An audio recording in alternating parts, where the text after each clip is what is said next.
I'm Matt Bishar with NAREIT's REIT.com here in Phoenix, Arizona for REITWise 2015, NAREIT's Law, Accounting, and Finance Conference. Joining me is Lukas Hartwich, analyst with Green Street Advisors. Lukas, thanks so much for joining us. Thanks for having me. Now here at REITWise, you participated on a panel that was looking at key drivers impacting REIT stock price. How important are FFO and AFFO growth forecasts in those projections? Yeah, so growth is definitely a consideration that we take in mind when we look at the valuation of a company. But first and foremost, what we look at is just the value of the underlying real estate. And I would say that's the starting point. And then on top of that, how capable is the management team? Do they understand the dual importance of capital allocation and balance sheet management? And what I mean by that, in terms of capital allocation, do they understand their weighted average cost of capital?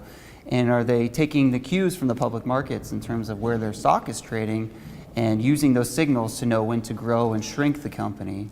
And then on the balance sheet side, do they understand the optimal leverage level for the company so that not only do they eliminate the risk of financial distress in a downturn, but they also are able to take advantage of opportunities when they do arise, which tends to happen in poor economic times. And picking up on something you just said, what impact does leverage have on share price?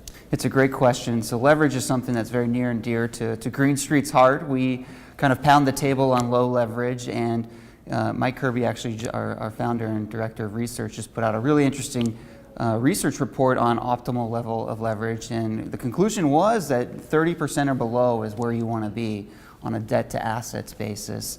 And what we found is companies that have operated at that level of leverage have outperformed over the long run.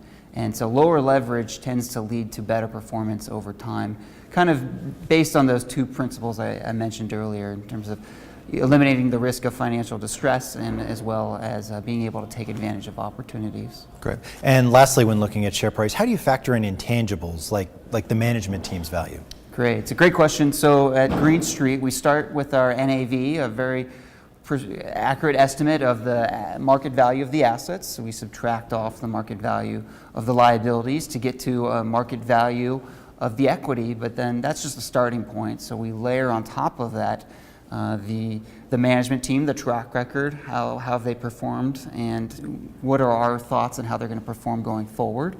And then other things, leverage is important.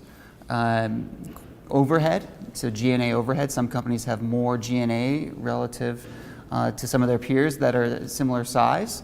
And then also corporate governance, which is kind of a hot button issue today.